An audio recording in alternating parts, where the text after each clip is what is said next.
नमस्कार फ्रेंड्स, मैं Rajesh sir technology group में आपका स्वागत है। आज की वीडियो में हम बताने वाले हैं माइक्रोसॉफ्ट ऑफिस वर्ड में टेबल कैसे बनाते हैं और टेबल में हम अलाइनमेंट कैसे सेट करते हैं, टेबल को मर्ज कैसे करते हैं, टेबल स्प्लिट कैसे करते हैं, टेबल को अलग अलग स्टाइल कैसे देते हैं। ये सारी चीज़ें आज की वीडियो में हम बताने वाले हैं, तो वीडियो के अंत तक आप लगे रहिए। तो देर न करते हुए चलिए हम शुरू करते हैं। फ्रेंड्स, सबसे पहले हम टेबल इंसर्ट करते हैं। इंसर्ट में टेबल विकल्प का यूज करते हैं। ये टेबल है, टेबल में देखिए जैसे मैंने इस प्रकार से टेबल ले लिया। अब ये टेबल ले लिया, यहाँ पे डिज़ाइन टैब है, लेआउट टैब है। सबसे पहले हम डिज़ाइन टैब, देखिए दो टैब है, दो टैब का ही इस्तेमाल हम करेंगे। पहले डिज़ाइन टैब का इस्तेमाल करके आपको बताते हैं कि टेबल की हम स्टाइल कैसे बदलते हैं, कैसे उसको बॉर्डर देते हैं, double border, single border, shade colour, outline colour, ये सारी चीज़ें हम कैसे देते हैं। तो चलिए हम यहाँ पे शुरू करते हैं। देखिए ये पहला स्टाइल है, टेबल स्टाइल। कैसा आपको स्टाइल चाहिए, यहाँ पे जैसा स्टाइल देना चाहेंगे वैसा आ जाएगा। यहाँ पे देखिए आपके सामने है, जैसा भी आप टेबल के लिए स्टाइल देना चाहें ये आप स्टाइल दे लेते हैं। तो ये टेबल के लिए स्टाइल था। उम्मीद करते हैं ये समझ में आया होगा। आगे देखते हैं शेडिंग।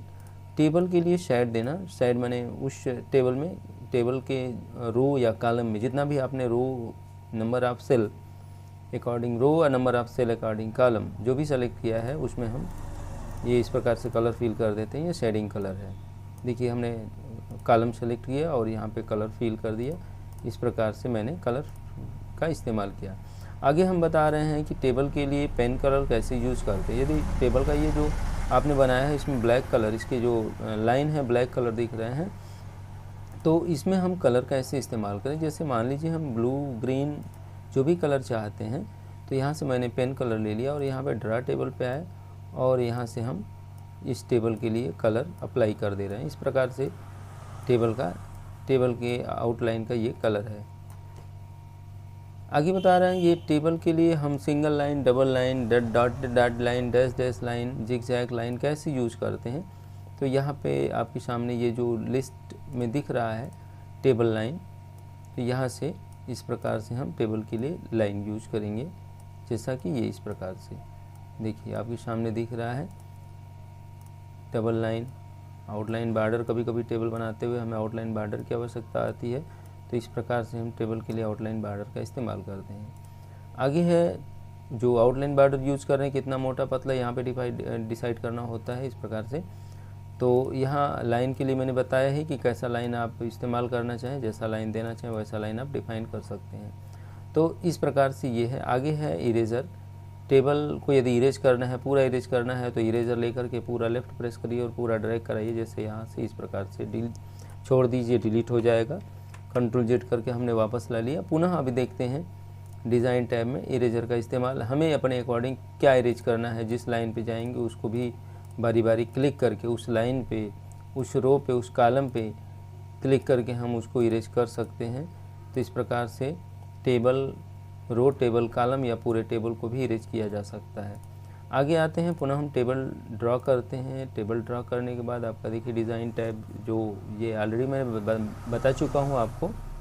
लेआउट टैब में आते हैं। लेआउट टैब में ये अलग अलग ऑप्शन है, जैसे कि row and column, merge, cell size, alignment, data. तो यहाँ से हम शुरू करते हैं डिलीट से। डिलीट में क्या होता है कि जैसे मान लीजिए इसमें मैं डाटा एंट्री कर चुका हूँ, जैसे राम,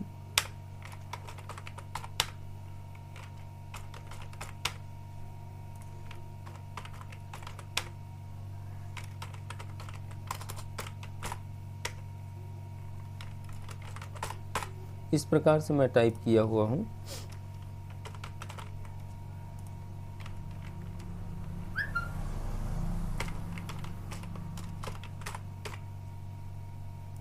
इस प्रकार से मैंने टाइप कर लिया। अब क्या करते हैं कि जैसे मान लीजिए डिलीट करना है। क्या डिलीट करना है, अब यहाँ पे जैसे मान लीजिए ये यहाँ का डाटा यहाँ है। हमें देखिए डिलीट में जाएंगे तो ऑप्शन मिलते हैं shift cell left, shift cell up, entire row, delete entire column. हमें क्या करना है, इनमें से 4 ऑप्शन है, 4 रेडियो ऑप्शन में से किस ऑप्शन का यूज करना है वो हमारे कार्य पे डिपेंड करता है कि हम कौन सा कार्य कर रहे हैं, कैसा कार्य कर रहे हैं, उसके ऊपर डिपेंड करता है। जैसे मान लीजिए शिफ्ट से लेफ्ट का इस्तेमाल कब करेंगे, जैसे ये वाला डाटा हमें यहाँ पे लाना है और इसको खाली छोड़ देना है, यानी यहाँ पे डिलीट कर देना है, तो क्या करते हैं, यहाँ पे पॉइंटर ला के डिलीट सेल में ऑप्शन जाते हैं, शिफ्ट सेल लेफ्ट पे क्लिक करते हैं, डाटा लेफ्ट में शिफ्ट हो जाता है, राइट का डाटा लेफ्ट में शिफ्ट हो जाता है, यही होता है शिफ्ट सेल लेफ्ट। पुनः कंट्रोल जेड करते हैं, डाटा को एज इट इज़ हम ला लेते हैं, जिसको हम कहते हैं रीडू। आगे आते हैं डिलीट ऑप्शन का प्रयोग करते हैं, शिफ्ट सेल अप। ये शिफ्ट सेल अप क्या होता है, जैसे मान लीजिए नीचे के डाटा को ऊपर शिफ्ट करना हो तो या तो ऐसे सेलेक्ट कर लें या तो यहाँ पे पॉइंटर ले जाएं। अब यहाँ पे डिलीट में आके यहाँ पे डिलीट सेल का यूज़ करेंगे, शिफ्ट सेल अप, यहाँ का डाटा यानी इस रो का डाटा, सॉरी इस कॉलम का डाटा इस वाले रो में शिफ्ट हो जाएगा। देखिए पूरा का पूरा आ गया। तो इस प्रकार से शिफ्ट सेल अप का इस्तेमाल हुआ। इंटायर रो क्या होता है, इंटायर कॉलम क्या होता है। अब जैसे मान लीजिए यहाँ पे मैं यहाँ से एक टेबल और बना लेता हूँ, सॉरी यहाँ ड्रा टेबल, यहाँ से एक टेबल और बना लिया, oh sorry black line black line black line black, हाँ यहाँ पे एक मैंने कॉलम और बना लिया। अब हम आते हैं यहाँ पे पुनः डिलीट में, delete cell, shift cell, entire row entire column, दो ऑप्शन है। इंटायर रो का इस्तेमाल कब करेंगे, इंटायर कॉलम का इस्तेमाल कब करेंगे। देखिए हम कॉलम का पहले बता रहे हैं, column entire column, entire column माने हम चाहते हैं कि ये पूरा पूरा कॉलम, ये यहाँ के डाटा इधर शिफ्ट हो जाए, तो इंटायर कॉलम यहाँ पे क्लिक करेंगे, कर्सर जिस कॉलम को हमें डिलीट करना है उस कॉलम में ले जा करके इंटायर कॉलम ऑप्शन, डिलीट में जाके इंटायर कॉलम रेडियो ऑप्शन का यूज करेंगे और ओके करेंगे। ये देखिए पूरा इंटायर कॉलम, पूरा पूरा कॉलम आपका डिलीट हो गया। तो ये है इंटायर रो। इंटायर रो भी बताना है आपको, तो इंटायर रो पे आते हैं। जैसे मान लीजिए अब ये डाटा आपके पास है, अब ये चाहते हैं कि ये वाला डिलीट हो जाए, तो आते हैं entire column, entire column sorry entire row, entire row, row horizontal जो होता है उसको रो कहते हैं, वर्टिकल जो होता है उसको कॉलम कहते हैं। तो इंटायर कॉलम देखिए नीचे का डाटा पूरा शिफ्ट हो गया ऊपर की तरफ। तो इस प्रकार से ये इंटायर डिलीट ऑप्शन का यूज़ करते हैं। डिलीट कॉलम है, डिलीट रो, डिलीट टेबल। डिलीट कॉलम में अब यहाँ इसका भी इस्तेमाल यहाँ से भी किया जा सकता है, डायरेक्टली यहाँ से आप यूज़ करते हैं तो यहाँ पर आपके सामने डिलीट सेल डायलॉग बॉक्स खुलता है। यहाँ पे यूज़ करेंगे तो दो ऐसे ऑप्शन हैं जिनका यूज़ डायरेक्टली आप कर सकते हैं, डिलीट रो, डिलीट कॉलम। डिलीट रो करेंगे तो जहाँ पे भी कर्सर होगा पूरा रो डिलीट हो जाएगा। डिलीट कॉलम का इस्तेमाल करेंगे, जिसमें कर्सर होगा वो पूरा कॉलम डिलीट हो जाएगा। तो ये इस प्रकार से है। डिलीट टेबल करेंगे तो पूरा टेबल ही डिलीट हो जाएगा, टेबल रह ही नहीं जाएगा। तो ये ऑप्शन ऐसे हैं। आगे आते हैं हम इंसर्ट। इंसर्ट देखिए क्या होता है।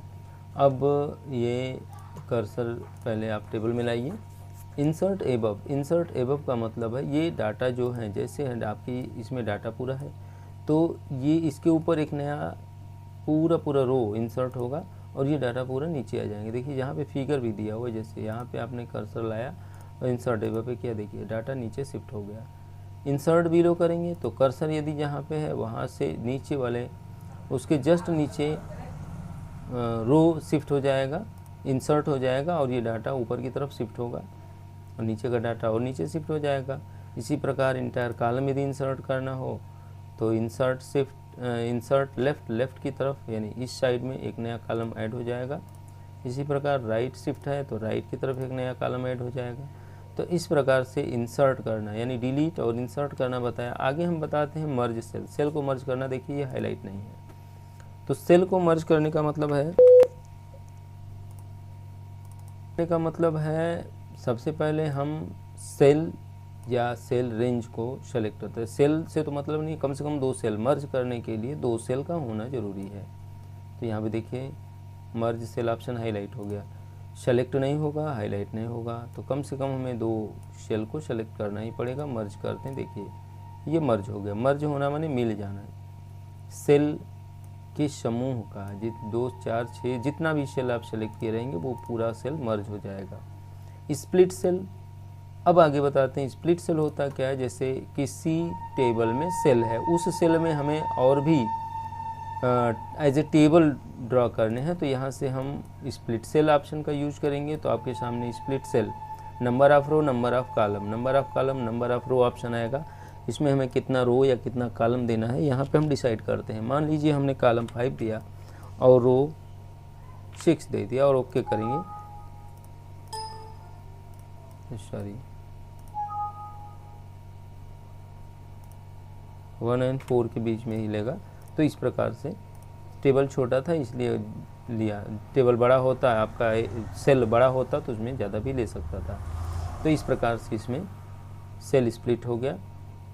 स्प्लिट टेबल, अब स्प्लिट टेबल क्या है, जैसे देखिए स्प्लिट टेबल का मैंने यूज किया तो टेबल जहाँ पे कर्सर था वहाँ से टेबल 2 भागों में डिवाइड हो गया। तो ये है स्प्लिट टेबल। तो उम्मीद करते हैं कि ये भी आपको कन्फर्मली समझ में आया होगा। अब यहाँ है हाइट एंड विड्थ क्या होता है।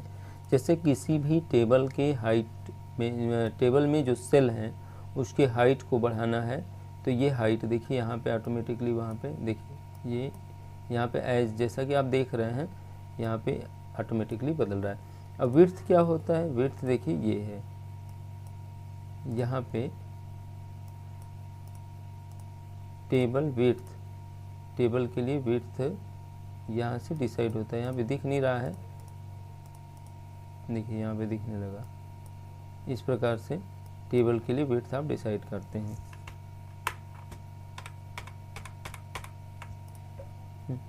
तो आगे आते हैं अलाइनमेंट। अब टेबल में अलाइनमेंट क्या होता है। अभी बेसिकली आपने 4 अलाइनमेंट पढ़ा था, align left, align centre, align right, align justified, जो कि टेक्स्ट के लिए होता है।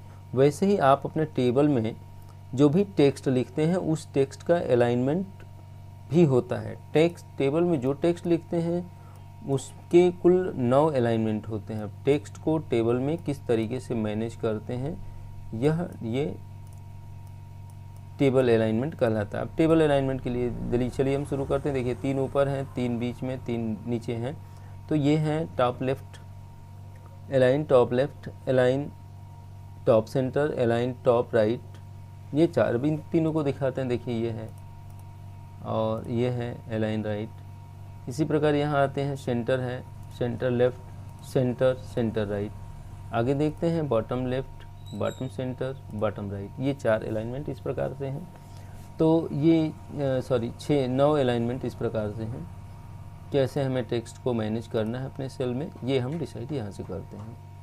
आगे देते हैं सेल मार्जिन। सेल मार्जिन क्या होता है, जब भी हमारा टेक्स्ट सेल में होता है तो सेल में कुछ गैप करके आता है। जैसे कि आप अपने डॉक्यूमेंट का भी मार्जिन डिसाइड करते हैं, वैसे इसमें भी मार्जिन होता है। तो मार्जिन देखिए left, right, top, bottom, 4 margin होते हैं। तो यहाँ पे टॉप और बॉटम का मार्जिन तो 0 0 दिखा रहा है, बट लेफ़्ट का मार्जिन 0.08 दिखा रहा है।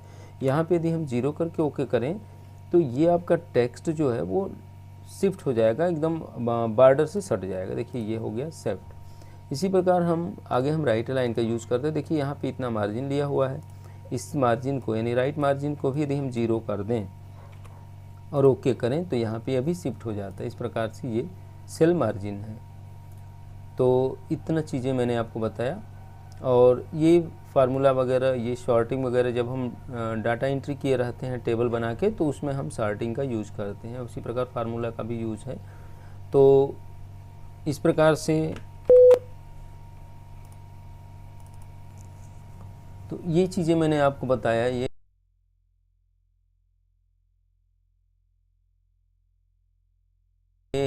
माइक्रोसॉफ्ट ऑफिस वर्ड में टेबल का इस्तेमाल कैसे करते हैं, कैसे मैनेज करते हैं, कैसे मर्ज करते हैं, कैसे स्प्लिट करते हैं, टेबल बॉर्डर कैसे देते हैं, बॉर्डर आउटसाइड, ये बॉर्डर विड्थ कैसे लेते हैं, टेबल की स्टाइल को कैसे बदलते हैं।